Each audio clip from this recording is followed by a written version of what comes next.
Эфирде күндеме маалымат программасынын жыйынтыктоочу чыгарылышы сиздер менен Айтурган Сетиева. Саламатсыздарбы, бул чыгарылышта. Жаңы өкмөт элге ак кызмат кылууга ант берди. Ант берүү аземи президент жана жогорку кеңештин депутаттарынын катышуусунда өттү. Оппозициялык кыймыл эртеңки митингке даярданууда. Жолугушуу жайы мурунку эле Максим Горький эстелиги турган сквер. Милиция менен ыктыярчылар да ошол эле жерден жолугушат. Бишкек-Ош автотрассасында кар көчкүнү атып түшүрүү уланууда. ÖKMK эскертет. Жол тоо боорунда кар массасы көп чогулгандан улам жабык. Бишкекте жаңы экскурсиялык каттам пайда болду. Үйлөрдүн дубалдарындагы советтик мозаика искусствосы кайрадан туристтердин көңүлүн бурууда.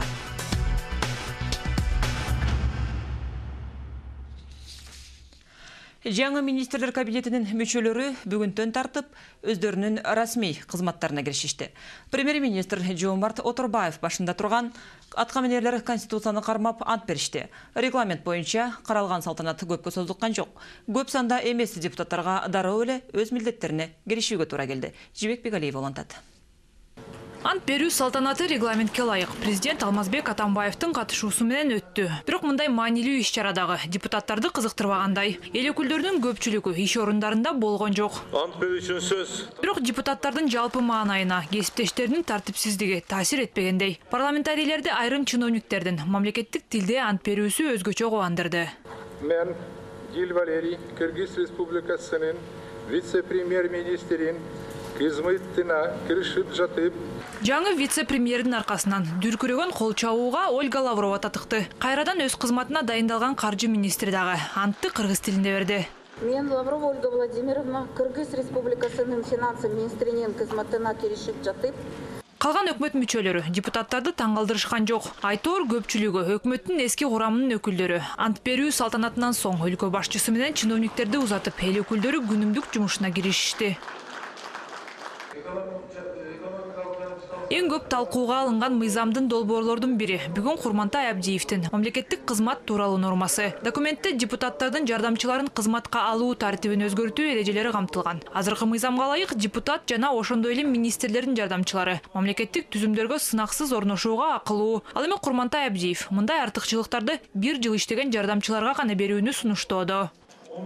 Бирок сунушталган документтин мазмуну каралып башталгандан бери кыйла өзгөргөн. Мыйзамды алгач жолу талкууга алып чыкканда Абдиев депутаттардын жардамчыларын жалпы сынактан өткөзүүнү көздөгөн болчу. Бирок эл өкүлдөрү өз кызматкерлерин мындай артыкчылыктардан кургалуусун каалашкан эмес. Натыйжада долбоор биринчи эле окуудан өтпөй калган. 6 ай соң өзгөртүлгөн документ кайрадан палатанын кароосуна киргизилди. Биринчи окууда мен дагы концепциясын сиздерге докладывать эткенде алгачкы редакцияда эч кандай мөөнөт койбой эле саясий кызматтагы адамдардын жардамчылары, алардын консультанттары конкурска катышып, башка граждандардай эле ошол укуктан пайдаланып, артыкчылыгы болбосо дегенде демилгелегенмин. Дал ушундай эле маанидеги мыйзамды Кожобек Рыспаев даярдоодо. Бирок Ар намыс фракциясынын өкүлү мам кызматка аттанган депутаттардын жардамчылары бир эмес 2 жылдык тажрыйбага ээ болушу керектигин сунуштоодо. Айтор Рыспаев өзү бир дагы күн мамлекеттик кызматта иштеген эмес. Биз 120 депутат 5 жыл мөөнөтүбүз өткөндөн кийин 120 помощниги, 120 консультанты жумушсуз калат. Муну да эске алуу менен министрлер жумуштан кеткенде албай куштар жумушсуз калат. Ошонун эскерүү менен 2 жылдык золотая серединаны алып макулдашып атабыз. Мен макулмун. Кайта кайтарып сиз менен чогуу 2 жылдык кылып сиз менен да сүйлөшкөн Курмантай Абдиев. Көпкө созулган талкуудан соң Курмантай Абдиев өз мыйзамын артка кайтарып, Кожобек Рыспаев сунуштаган өзгөртүүнү киргизүү мүмкүнчүлүгүн карап чыгууга макул болду. Эми аталган документ кайрадан экинчи окууда каралмакчы. Бирок мам кызматка аттанган депутаттардын жардамчылары бир эмес 2 жыл тажрыйбага ээ болууга милдеттендирилсе деле, баары бир мамлекеттик түзүмдөргө эч кандай сынаксыз өтүшөт. Жибек Бегалиев, Азамат Иманкожоев, 5-канал.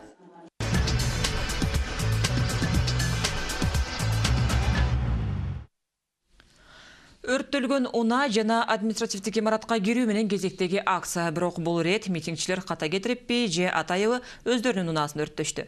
Нааразычылык акциясы бүгүн Алай районунун Гүлча айылында өттү. Эртең менен райондук администрациясынын алдына Ахматбек Келдибековдун 150дөй тарапташы чогулган. Аны үй камагына чыгарууну сурап, митингчилер талап аткарылбаса, жөө жүрүш менен Ош шаарына барышаарын, Ош Эркештам жолун буу турушканын айтышкан. Ал ортодо айрым маалымат булактары акция катышуучулары акимчиликти басып алганын жарыялаган, бирок бул маалыматты жергиликтүү бийлик өкүлдөрү төгүндөдү. 14-15 аял киришти, администрацияга кирип, просто захват кылган жок. Просто биз ушул жерде болобуз, пока ответ бергиле деген сөз айтып атат. Азыр администрациянын ичинде балар? Ичинде ошо лестницада отурушат, биринчи этажда. Биз сүйлөшүп жүргүзүп атабыз, биз чечпейбиз, жогорку органдардан чечилет. Сиздердин талабыңыздарды жөнөтөлү деп жөнөтүп атабыз. Талас областында жакында болуп өткөн башаламандыктар боюнча бирине кылмыш иши козголду. Бийлик өкүлүнө карата күч колдонуу жана бейбаштык. Бул туурасында 24 KG агенттигине Ички иштер министрлигинен билдиришти. Эске салсак, 3 апрелде Боутерек айылында жергиликтүү тургундар Талас-Тарас стратегиялык трассасын бууп салышкан. Милициянын жолду ачуу аракети агрессия толкунун жаратты. Бир нече тартип сакчысы жабыркады. Милиция унаасы өрттөлгөн, дагы бир нече унаа жабыркаган. Анын ичинде жеке тараптардын да учурда тергөө ишке киришти. Келтирилген чыгаша аныкталууда. Ал ортодо сот милиционерлердин аракеттерин жана атайын каражатты колдонуусун укуктуу деп тапты. Учурда башаламандыктын уюштуруучулары жана катышуучулары аныкталууда. Бул арада Борбор кала тургундары митингке эртеңгүү болот. Оппозиция лидерлери ага 2-3 миң адам катышаарын билдирүүдө. Иш-чарага катышууга бардык областтардан келери белгиленет. Акция буга чейин киргизилген чектөөлөр алынып салынганына карабай. Горький багында өтөт. Айдай Аманкулова иш-чаранын катышуучулары менен жолугуп, бейшемби күндүн планын жана бийлик оппоненттеринин максаттарын сураштырып келди. Болжонгон жер баштан маалымдалгандай Горький сейил багы оппозициянын митинги саат 11-ге белгиленди. Ага чейин ар бир саясий топ өз-өзүнчө шаардагы ири көчөлөрдүн кесилиштеринде чогулат. Акциянын коменданты Мамбетжунус Абылов маалымдагандай, мындай ыкма жөн жерден чыккан жок. Ар кошкон кыймылдар бириккендиктен ким канча адам топтой алаарын билиш үчүн ушундай жол тандалып алынган. Анын үстүнө бул шаардыктардын көңүлүн бурдуруунун өзгөчө ыкмасы. Митинг көпкө созулбайт. Буга байланыштуу чогулгандардын жайлуулугуна кам көрүшкөн эмес. Аларга обед алып берүү же суу берүү бул жөнүндө биз кам көргөн жокпуз азыр. Концерттер болбойт, ырчылар чакырган жокпуз. Өтө олеттерди буларды алган жокпуз. Анткени бат эле өткөрүп, резолюцияны батыраак кабыл алып тарап кетебиз деген ойдо турабыз. Бул арада шаардык милициядагы өз камдыгын көрүүдө. 500дөй тартип сакчысы, жол көзөмөлдөө кызматкерлери коомдук коопсуздукту жөнгө салууга тартылат. Бүгүн эле бир нече жаштар уюму, студенттер күч органдарына кайрылып, эртең милиция менен бирге шаардын тынчтыгын камсыздоого даяр экендиктерин билдиришкен. Мындан сырткары биз координациялык кеңеш түзгөнбүз. Анткени шаардагы бардык бизнес чөйрөнүн өкүлдөрү, аларга тиешелүү коопсуздук кызматтары да бүгүнкү күндө биз менен кызматташып байланышта турат. Алар дагы Бишкек шаарындагы тартип бузууларга жол бербей, тынч митингдерди өткөрүү, ошондой эле биз менен дайыма байланышта болуп, качан кайсы убакта болсо жардамга келгенге даярбыз деди. Биз аларга ыраазычылык билдирдик. Бирок бүгүнкү күндө биздин өзүбүздүн милиция кызматкерлери жетиштүү. Эгер керек болсо, алар дайыма даяр турушат. Горький сейил багынын көлөмү эске алганда катышуучулардын саны анчалык көп болбойт. Улуттук оппозиция кыймылы 2-3 миңдей адам чогулаарын божомолдоодо. Аймактардан өкүлдөрдү чакырышкан, бирок айрымдары келер келбесин ачыктаган эмес. Оштун мурдагы мэри бизге кошулдум деп толук бойдон кол коюп берип өзү келген. Анан акыркы эртеңки жөнүндөгү митинг болсо жана улуттук оппозициялык кыймыл менен жакын арада чечилип калганына байланыштуу азыр мен өзүм мелис менен бул маселени макулдашкан жокмун. Ошондуктан мен мелис катышат же катышпайт деп мен айта албайм. Митингке улуттук оппозиция кыймылы менен бирге Садыр Жапаровдун тобу катышаары белгилүү болду. Бирок экс-депутаттын өзү кайсыл жакта экенин тарапташтары сыр кармоодо. Бири Кыргызстанда эмес десе, экинчиси Ысык көл тарапта жүргөнүн кыйтат. Ачык күндөй белгилүүсү иш-чарага активист Нурлан Мотуев сөзсүз барат. Айтымында аны эки кыймыл лидери тең атайын чакырган. Булардын алдында мен жок дегенде мен моралдык жактан тазамын. Эч кандай чоң кызматтарда турган эмесмин. Булар силеп миллиондорду жеп коррупцияга малынган эмесмин. Мен булардын моралдык жактан тазамын.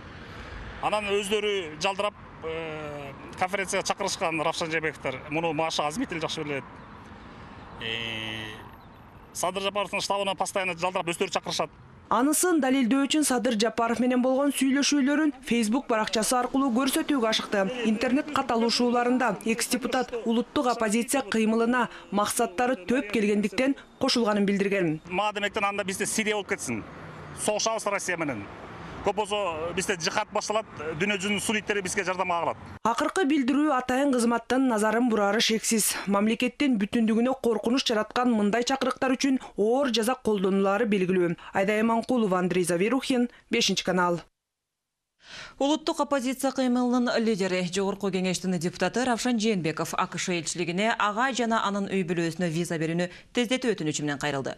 Бул туурасында бүгүн 24 KG маалымат агенттиги билдирди. Америка элчилигинин кызматкерлеринен белгилүү болгондой, өткөн жумада Равшан Жээнбековдун жардамчысы аларга депутатка анын жубайы жана кызына виза берүүнү тездетүү тууралуу кайрылган дипломатиялык өкүлчүлүк маалыматты конфиденциалдуу деп аны тастыктаган же четке каккан эмес.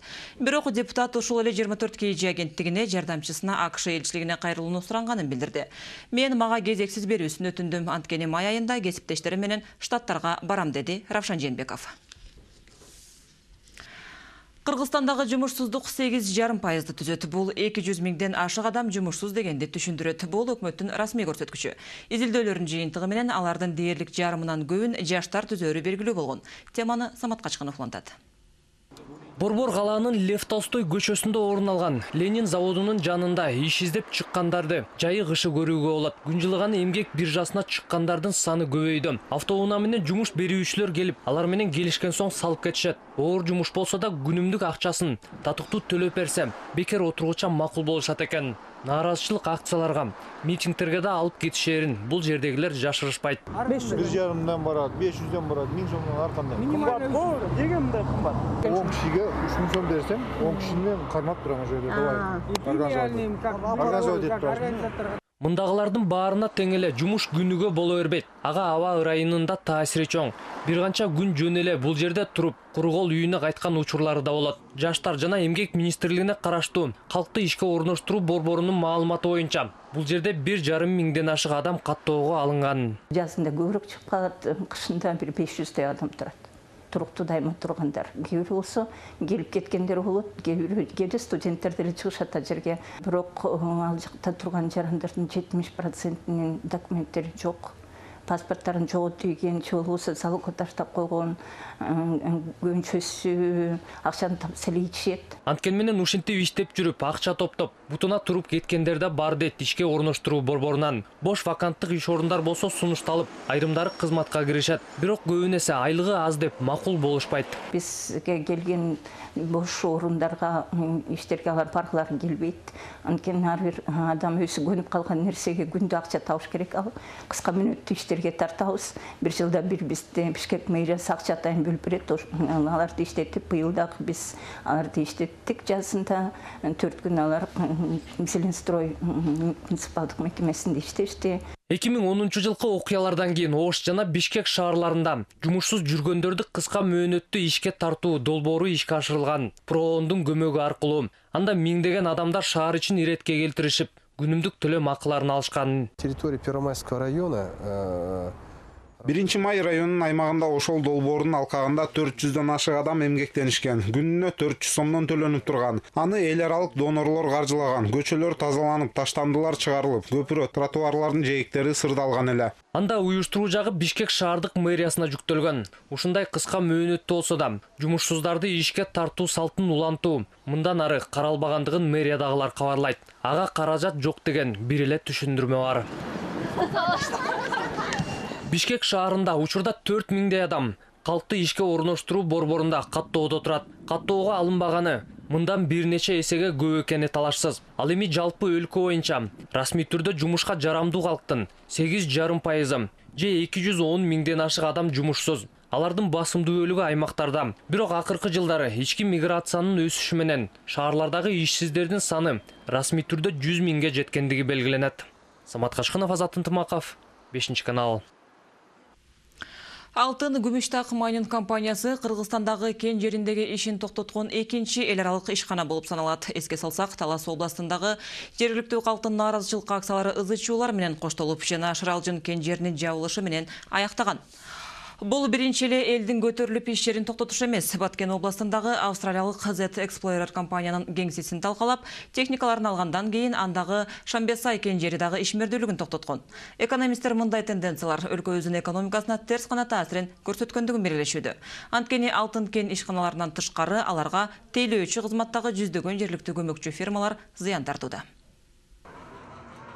Бир кезде бул жерде чакан фирма бар болчу. Азыр болсо көтөрүлүп бараткан дыйкан чарбасы эмгектенүүдө. Булар Кумтөр ишканасына тооктун жумурткасы менен камсыз кылып турушат. Акыркы 9 жылдан бери чет элдик ишкана менен кызматташып келаткан дыйкан чарбасы бутуна туруп, өнүгүүнүн үстүндө. Кызматкерлердин саны 20га жакын, бирок иштери көңүл жубатарлык.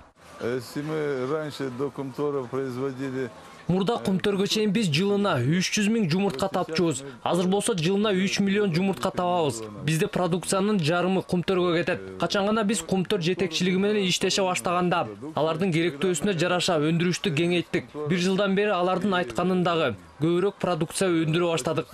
Его потребности, нам пришлось развиваться. Алтын кен ишканасы менен кызматташы дыйкан чарбасы үчүн биринчиден туруктуу жумуш жана эртеңки күнгө болгон ишенимдүүлүк. Экономисттер менен атка минерлер тоо кен тармагы өлкөбүздүн экономикасынын локомотиви болоорун бекеринен айткан жери жок. Анткени бир гана өндүрүш ишканасынын айынан жүздөгөн компаниялардын өнүгүүсү байланыштуу болууда. Одно рабочее место создано на руднике автоматически. Кенжериндеги бир жумушчу орун кыйрынан 12 жумушчу орун табууда. Ошол эле мектептер, бала бакчалар, чач тараштар, ашканалар баардыгы электр жарыгын колдонуп, күйүүчү жана майлоочу майларды керектешет. Кошумча айдоочулар жана кенжерине керектөөчү бүт товарлар менен камсыз кылып турушат. Кенжерин өзүн гана эмес, аны толук комплекс катары кароо керек.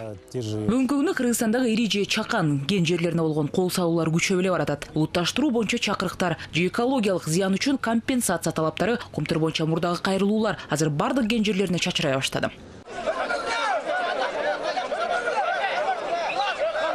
Ысык-Көл жана Баткен облусундагы нааразычылык акцияларынан кийин таластыктар күчөп, жолду бөгөп, экономикалык зыян чакырыктарды айтып чыгышты. Ал Шыралжын кен жеринде чалгындоо иштери жүрүп жатканда эле башталган. Жыйынтыгында 19 укук коргоо кызматкери сабалып, кен ишканасы жумушун токтотту. Бул былтыркы жылы Жетөгөз районунда окуялардын кайталанышы гана болууда.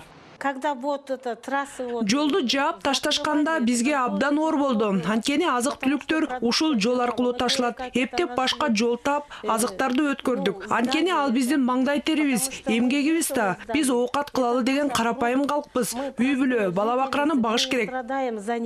Потому что нам надо семья кормить. Нааразычылык акцияга чыккандардын эмнеге чыккандыгы жана бир күндүк акысы эч кимге сыр эмес. Улам кайталанган облустардагы же өлкөдөгү митингдер эмнени билгизет? Максат Көлдүн Тескей жээгиндеги Бөкөнбаев айылынын тургуну. Бишкекте кен жеринде колдончу майдалоочу шаарлардын сорттоочу болуп эмгектенет. Аларды да жападан жалгыз Кумтөр ишканасы гана сатып алып, иштери жүрүп турган чагым. Көп каршы пикеттерге. Атайын мындай оппозиция жактан атайын күч колдонуп, ошол себептен сабырда эле болуп атат. Так биз жакта тынч эле көп эле айылдар. Ысык-Көл облусундагы митингтерге катышкан театр окуу жайынын студенттери менен болгон чуулгандуу окуядан кийин Талас облусундагы нааразычылык акциялары атайын уюштурулгандыгы айтылууда. Элдин байкашынча дымактуу саясатчылар Кумтөрдөн кийин кулачын кеңири жайган көрүнөт. Разработку месторождения очень элементарно остановить. Кен жерин иштетүүнү токтотуу оңой эле. Ал жерлерге баруучу бир гана технологиялык жол бар. Аны тозуу менен баардык өндүрүштү токтотууга болот. Жаап салууга мүмкүндүк бар. Болгону бир эле кабелди кесүү жетиштүү болот. Башкача айтканда тоо кен иштетүүчүлөрдө, базардагы сатуучулар же соодагерлерге караганда алардын ишине бөгөт коюу жеңилирээк болууда. Бүгүнкү күндө Кыргызстанда алтын кен жерлерине асылуу аябагандай күчөп баратат. Ишканалар биринин артынан бири жабылууда. Өздөрүнүн капиталдарын чыгарып кетүүгө азыртадан эле чалгындоо иштерин баштаган компаниялар камына баштады. Ал эми тоо кен тармагында инвестициялык ачыктык боюнча рейтингде өлкөбүз тизменин эң төмөнкү саптарында араң илинүүдө. Эгер мамлекет инвесторлорго болгон баскынды токтотпосо, Кыргызстандын бардык тышкы жардамдарынан кол жууп, экономикалык кризис болушу күтүлөт. Кыргызстан калкынын басымдуу көп бөлүгү протесттик акцияларга каршы. Бул өткөн айда өлкөнүн бардык аймактарында өткөрүлгөн коомдук пикирди сурамжылоонун жыйынтыгы. Социологдордун маалыматы боюнча суралгандардын басымдуу бөлүгү мыйзамдуу протест формаларын колдошот. Бул кол топтоо, жазуу жана ооз-эки түрүндөгү кайрылуулар. Мындай акциялар үчүн суралгандардын 90% макул. Мыйзамдуу демонстрациялар түрүндөгү тынч митингтерди 64% колдойт. Мыйзамдуу забастовкаларды 49%. Калктын 80%дан ашууну мыйзамсыз забастовкаларга, көчөлөрдү косууга, имарат же ишканаларды басып алууга каршы пикирлерин айтышкан. Коомчулук бул өнүгүү куралы эмес жана анын кесепеттери жөнөкөй жарандарга тиет деп эсептешет. Ошондой эле кыргызстандыктардын көпчүлүгү өлкө акырындык менен укуктук мамлекетти түзүүгө баратат деп эсептейт. Бишкек Ош жолу убактылуу жабылды. Бул туурасында ÖKMK басма сөз кызматы билдирет. Бул аталган унаа жолундагы тоолуу тилкелерде кар көчкүсүн атып түшүрүү иштерине байланыштуу. Аталган трассада акыркы күндөрү кар көп түшкөндүгүнө байланыштуу кар массалары көп чогулган. Андыктан өзгөчө кырдаалдар министрлиги Ош Бишкек унаа жолуна чыгуудан убактылуу кармана турууну өтүнөт. Ал ортодо Кыргыз гидромет шашылыш билдирүү таратты. 11 апрелден 14-нө чейин Кыргызстан аймагы боюнча кескин суук болуп, жаан жаап, түнкүсүн аба температурасы 6 градуска чейин төмөндөйт. Маалыматка ылайык 11 апрелде жаан жаайт, тоолорго кар түшөт, 12-14 апрелде өрөөндөрдө жаан жаап, карга айланат. Мындай аба ырайы айыл чарба иштерин жүргүзүүгө, унаа кыймылына, энергетика жана коммуналдык кызматтардын ишине тоскоолдук жаратат.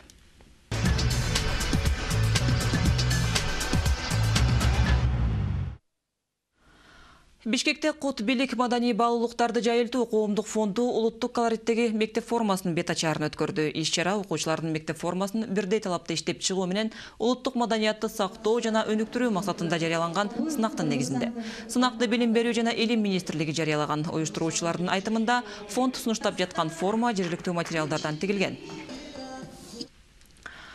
Мектеп окуучулары үчүн бирдиктүү форма жаңы окуу жылынан баштап киргизилиши мүмкүн. Мындай кадам билим берүү жайларындагы социалдык теңсиздикти жоюуга чоң таасирин тийгизери айтылат. Нурсулуу Нуркамилова теманы улантат. Бүтүндөй республика боюнча мектеп окуучуларынын жалпы саны 1 миллион 15 миңге жетет. Алар үчүн бирдиктүү мектеп формасын киргизүү идеясы 3-4 жыл мурда эле көтөрүлүп, жада калса айрым жерлерде иш жүзүндө да колдонулган. Бул жолу да министрлик жалпы республика боюнча окуучуларга бирдиктүү форма кийгизүүнү чечти. Очень было много заявок со стороны. Коомчулук тарабынан аябай көп билдирүүлөр келип түштү. Конкурска катышуу үчүн 24 арыз түшкөн. Апрелдин аягында жыйынтык чыгарабыз. Бирдиктүү мектеп окуучуларынын формасы бардык жагынан окшош болуш керек. Биздин атайын талаптарыбыз бар. Ошолорду аткарган ишкерлер гана жеңүүчү деп табылып, анан формалар тигиле баштайт. Бирок азырынча бир нерсе деп айтуу кыйын. Бардык окуучулар үчүн бирдиктүү форманы тиктирүүгө чоң суммадагы каражат керектелет. Бирок окуучулардын бардыгын форма менен камсыз кылууга тигүүчү ишканалардын күчү жетеби жетпейби белгисиз. Единственное, я еще раз хотел подсказать, что... Бир нерсени баса белгилеп кетким келет. Жеке ишкерлер же юридикалык ишканалар көп сандагы буйртманы тигип берүүгө күчтөрү жетпейт. Бул турган кеп. Эгерде бардык жеңил өнөр жай ишканалары биригип иш алып бара турган болсо, жетишиши мүмкүн. Министрлик өз кезегинде чет өлкөдөгү тигүүчү цехтерге буйртма бере турган болсо, экономикалык жана саясий жактан жаңылыштык болот. Андыктан бардык формаларды биздин эле жергиликтүү өнөр жай ишканаларына тиктирүү керектиги айтылат. Өз кезегинде тигүүчү цехтер буйрутма алып иштөөгө даяр. Мындайлар калаада миңдеп саналат. Канчалык көп буйрутма берилсе, тигүүчүлөр үчүн ошончолук жакшы. Кошумча каражат табуунун ыңгайлуу жолу болгон соң. Анын үстүнө жумушчу орундардын саны да көбөйүшү мүмкүн. Окуучулардын формасын заказ берип калса, биз кабыл алабыз.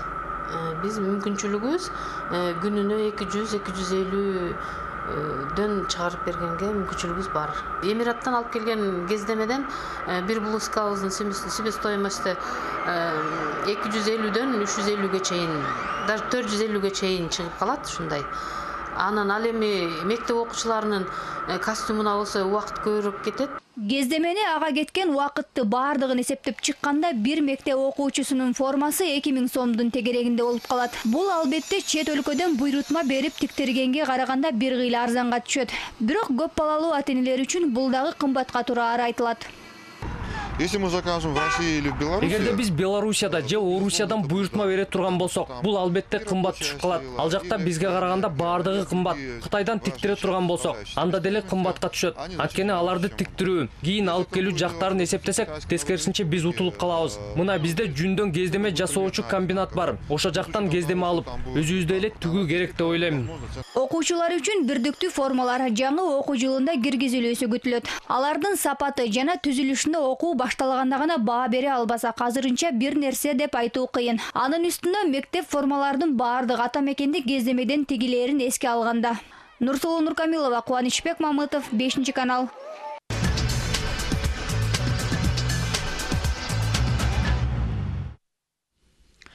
Ош шаарынын мэри Айтмамат Кадырбаев бүгін қаладағы эс алуу бактарын кыдырып абалы менен таанышты. Түзүлгөн шарттарга ынанбаган жетекчи атайын комиссия түзүп, алардын иштөөсүн кайрадан текшерүү талабын койду. Теманы Динара Касымова улантат. Эс алуу багынын башталышында эле жайгашкан революционер Голубевдин эстелиги вандализмдин курмандыгы. Башаламан ашыкча жазуулар анын бетине толгон.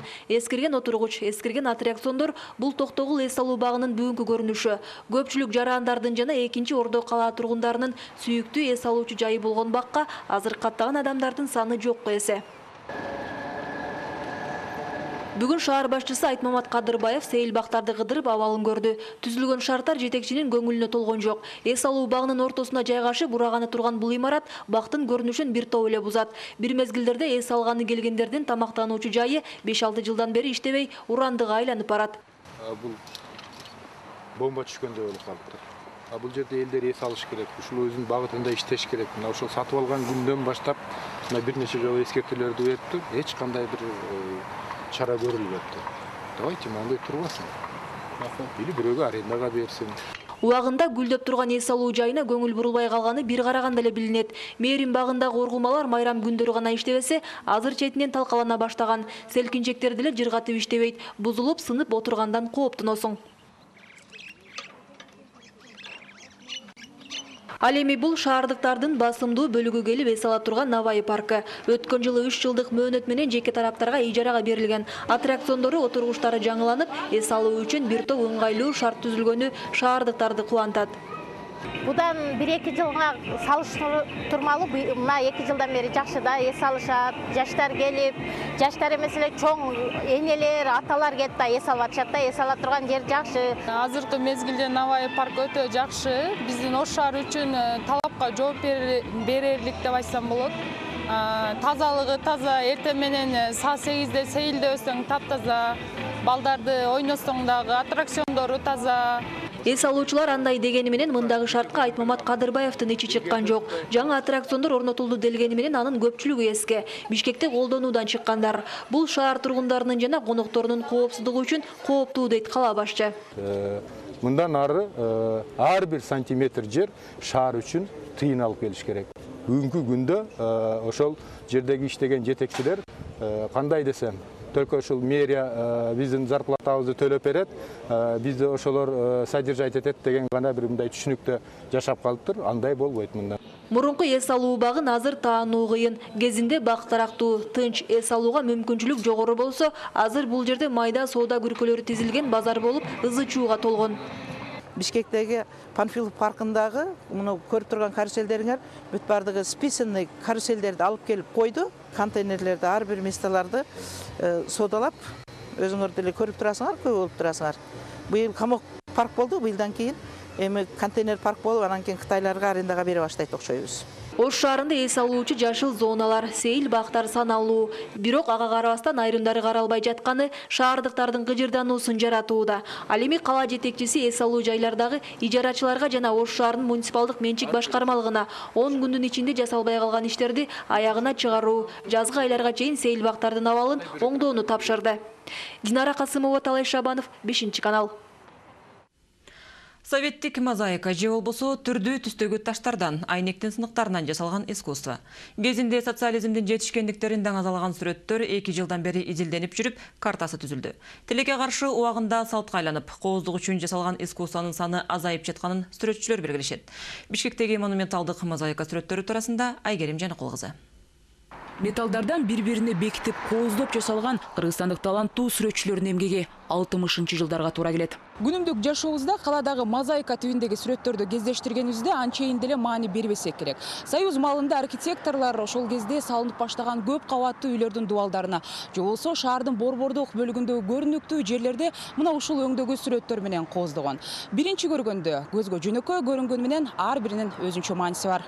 Ал кезде Фрунзеде пайда болгон алгачкы тартылган мына сүрөт конокторду тоосуу деп аталат. Жакын келип караганда адамдардын кубанычтуу жүздөрүн көрсө болот. Чынында эле керамикадан жасалган мозаикада Кыргызстандын Орусияга кошулгандыгынын 100 жылдыгына карата тартылган. Белгілі сүрөтчү Гапар Айтсиевтің мықты деген басына татыған жаш гвардия бульварындағы радио борбордун дуалына тартылған сүрөт. 67 жылдары майда таштардан жасалған эмгек адамзат тарабынан радионун ойлоп табылышы, билимдин күчүн чагылдырууну көздөгөн. Это мозаика более раннего периода развития монументального искусства. Бул мозаика атайын ушул имаратка тартылган, бирок өтө деле кымбат эмес материалдардан жасалган. Белгилей кетиш керек, Союз учурунда мындай монументалдык искусствода илим темасы көбүрөөк чагылдырылган. Дагы бир монументалдык мыкты чыгарма Ленин биз менен деп аталган картина. 78-жылы монументалдык эстелик сүрөттөрдү жасоодо кымбат баада турган. Ал кезде Германияда гана чыгарылчу смальт деп аталган материалдын жардамы менен дуалга чагылдырылган. Сүрөттө Советтер Союзунун эли жөн эле түшүрүлгөн эмес. Бул жерде да өзүнчө маани камтылган. Лидия Ильина — это известная художница. Автору Лидия Ильина деген таанымал сүрөтчү. Лениндин кол жаңсап жол көрсөтүп жатканы. Бул жерден адамдардын ар кандай кыймылдарынан көп нерсени түшүнүүгө болот. Ошол эле аялдардын дүйнөсүн, аял заты жалгыз калбаш керектигин түшүндүргөн элемент. Жолдошу менен же баласы менен. Республиканын илимде, маданиятта, айыл чарбада жана өндүрүш жаатындагы жеткен ийгиликтери Совет көчөсүндөгү көп кабаттуу үйлөрдүн биринде чагылдырууга аракет кылынган. Сары таштын жардамы менен аткарылган сүрөтчүнүн иши 78-жылга дал келет. Айтор булуңдуу картиналардын саны шаар боюнча баш аягы 17. Анткени менен учурдагы алардын абалы жакшы деле эмес. Барган сайын эскирип, өңү өчүүдө. Ушундан улам сүрөтчүлөрдүн тобу ар бирин изилдеп, маалымат топтоп, атайын карта китеп чыгарышты. Келе жаткан жума күнү болсо, атайын акция өткөрүп, каалоочулар менен кошо жөө жүрүш жасоону пландаштырышууда. Почему нам этот проект особенно интересен? Ушундай тартылган сүрөттөр башка түскө боелуп, андан арылууга аракет кылып жатышат. Муну туура эмес катары эсептеп, колдон келсе аларды жаңырталы деп жатабыз. Себеби бул жөн эле тартылган чиймелер эмес, өзүбүздүн басып өткөн жол, тарых, андагы көрүнүштөр чагылдырылган. Андыктан 84-жылдан бери коргоо статусуна ээ болгон монументтер мэриянын балансында турса да каралбай жатканы белгиленет. Ошентсе да демилгелүү топ өз алдынча 60-80-жылдардагы өзгөчө көркөм стилдеги долбоорду жоготуп алуу аракетин уланта берерин айтышат. Айгерим Жанкул кызы, Иван Чижиков, 5-канал. Gündemi бүгүнкү чыгарылышын мына ушундай жаңылыктар менен жыйынтыктайт. Алдыда эртеңки күнгө болгон аба ырайы тууралуу маалымат күтөт. Кайрадан эфир аркылуу жолукканча сак саламатта туруңуздар. Хондроксид орну басып гана койбостон, муундарды артроздон жана остеохондростон дарылайт.